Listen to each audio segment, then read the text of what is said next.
All right, let's dive into something pretty fascinating today.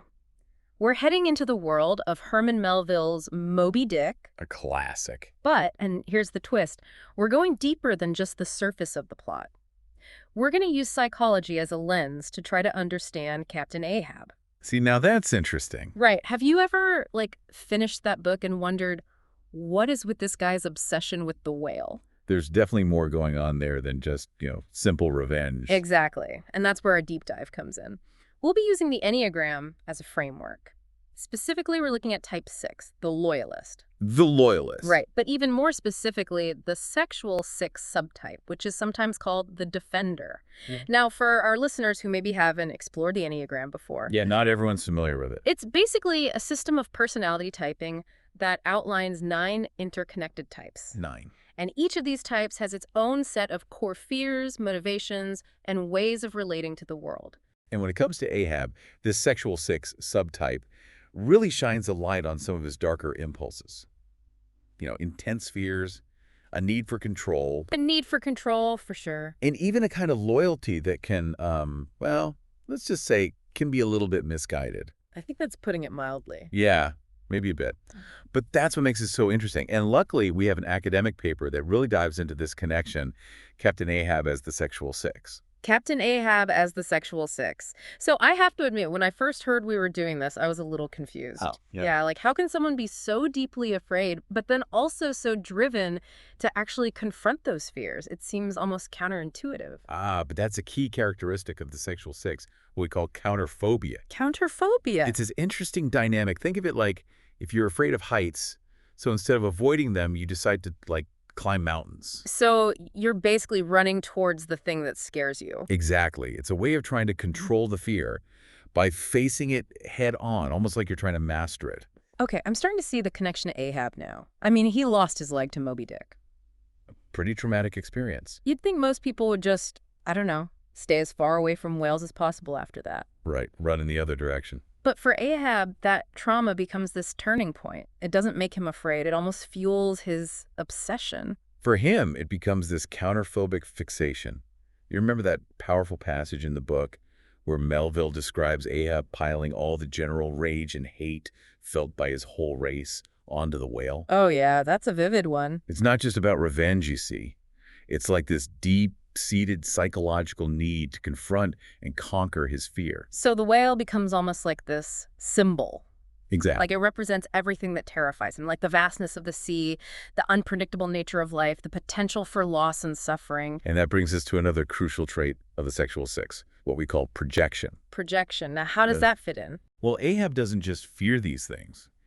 He projects all of his inner turmoil, all his rage and fear onto Moby Dick, transforming the whale into this symbol of cosmic evil. Oh, wow. I never thought of it that way. Think about that line where Ahab talks about striking through pasteboard masks to get to the truth.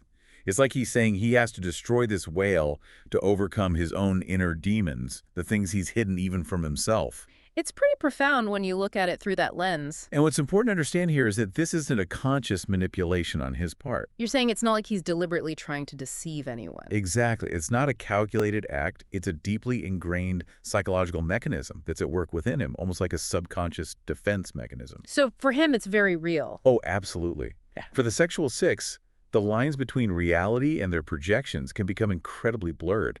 They literally create this enemy to fight against as a way of externalizing their fears and insecurities. Okay, that makes sense. So Ahab's obsession isn't really about the whale itself.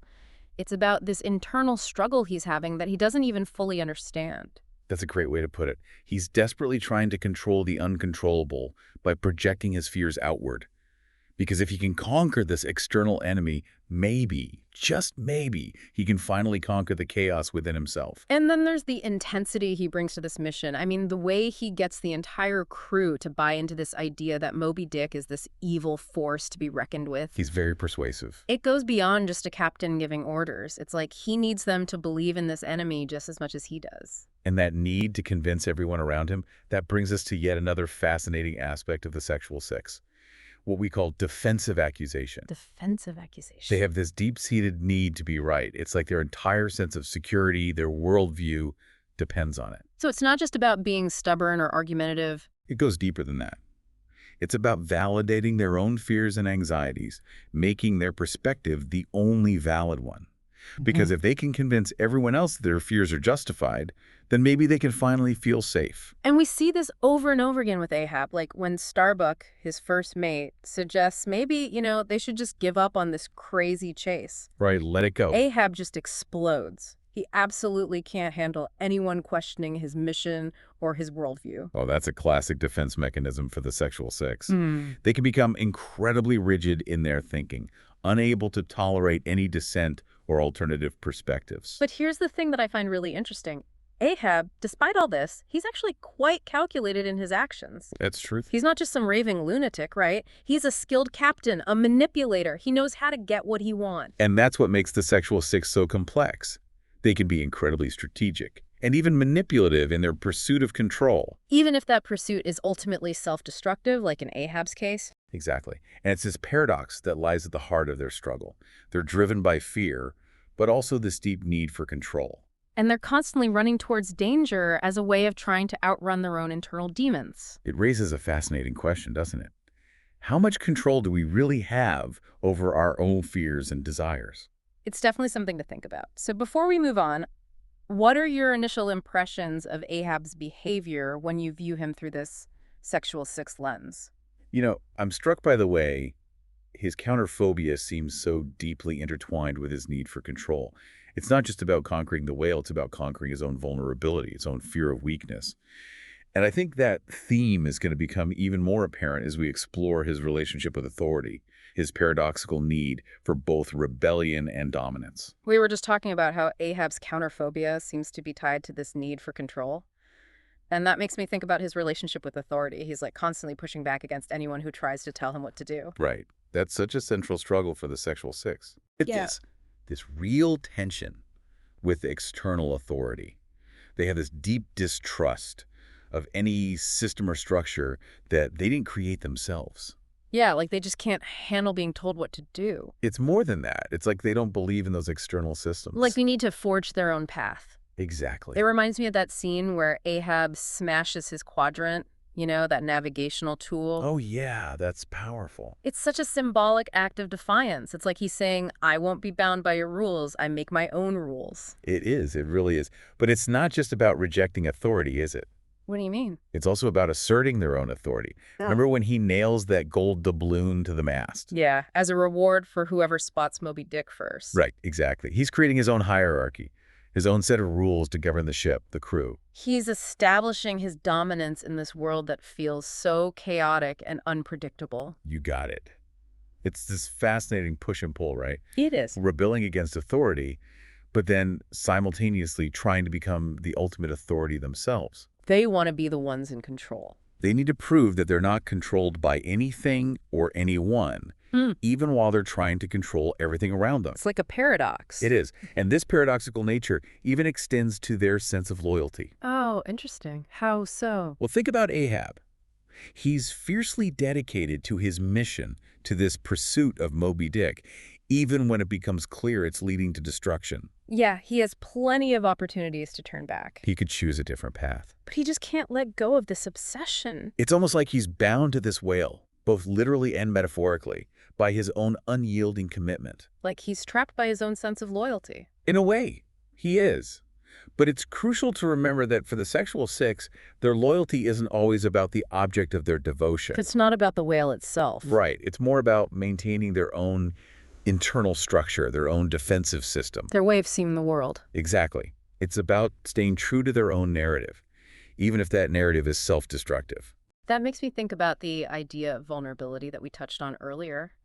It's Yeah. like Ahab is absolutely terrified of showing any kind of weakness. I mean, his wooden leg, it's a constant physical reminder of his encounter with the whale. It is. But it's also symbolic of how he's hardened himself emotionally. You're right. It's like he's replaced flesh and blood with wood. Choosing strength and control over tenderness and vulnerability, He's built this wall around his heart. protecting himself from further pain. That's such a great observation. But then there's that scene with Pip, the young ship boy. Yeah. He goes mad after being lost at sea. And Ahab, he seems to recognize a reflection of his own madness in Pip, Right. but he doesn't let it soften him, you know? He doesn't allow himself to connect with Pip on that deeper level.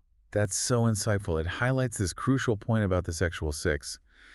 They can recognize vulnerability in others, even connect with it on some level. But they have a hard time letting it change them. They really do. They'd rather cling to their defenses, even if it means perpetuating their own suffering. Which ultimately leads to Ahab's tragic end. It does. Dragged down by the very thing he was trying to conquer, the whale. It's like his counterphobia completely backfires and ends up consuming him. It's a powerful reminder, isn't it, It is. of how self-defeating our defenses can be when they're left unchecked. They become so rigid, so inflexible. They trap us. They prevent us from seeing other possibilities, from choosing a different path. And it makes me wonder, what can we learn from Ahab's story, from understanding the complexities of this sexual six personality type? That's the big question, isn't it? Is it possible for us to recognize these tendencies in ourselves and the people around us before they lead to such devastating consequences? I think that's the real power of this analysis. It is. It's not just about dissecting a fictional character like Ahab. It's about gaining a deeper understanding of human nature. Of what drives us. The forces, both healthy and unhealthy, that shape our behavior. So, as we head into the final part of our deep dive, let's take a moment to reflect. Okay. Have you ever felt that pull towards counterphobia? That need to confront your fears head on, even when it might not be the most rational approach? I think we've all been there. Or maybe you've encountered someone in your life who seemed so deeply entrenched in their own beliefs, so resistant to any kind of challenge, that it felt impossible to have a real conversation with them. Keep these questions in mind as we wrap up our exploration of Captain Ahab and the Enneagram. We'll be right back after a short break. So we're back, and I don't know about you, but this whole exploration of Ahab through the sexual six lens, it's really gotten me thinking. It's definitely given us a lot to unpack. It has. This idea that our deepest fears can actually drive us towards self-destruction. It's pretty powerful. Yeah, and Ahab's story really illustrates that, doesn't it? It does. He's so fixated on conquering this external threat, this whale, that he never truly deals with the internal turmoil that's driving him. And that's ultimately what leads to his downfall. Yeah. It's like he's running from himself, but he can't escape. That's a powerful way to put it.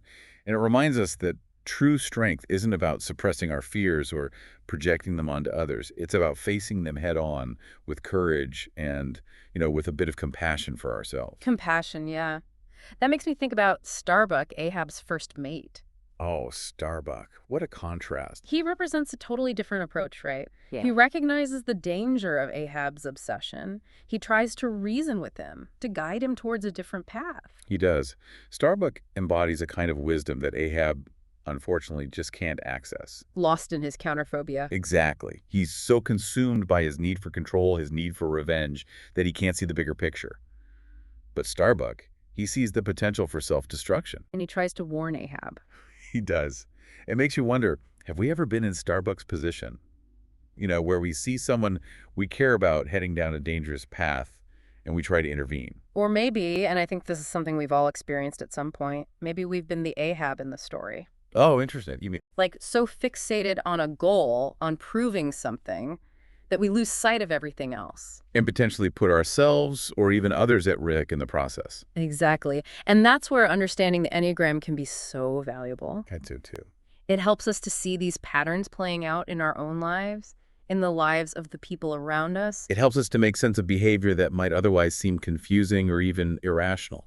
Right. And I think most importantly, it allows us to move beyond judgment, Ah, that's to key. see people, even people like Ahab who seem lost in their own darkness, to see them with more empathy and compassion. Because even in those who seem the most difficult to understand, there's still a human being beneath the surface. Absolutely. And that's something I hope our listeners take away from this deep dive. Me too. This isn't just an academic exercise, it's an invitation to look inward To understand ourselves better, to understand the people in our lives better. and to maybe, just maybe, choose a different path. A path that leads to greater wisdom and resilience and deeper, more meaningful connections with each other.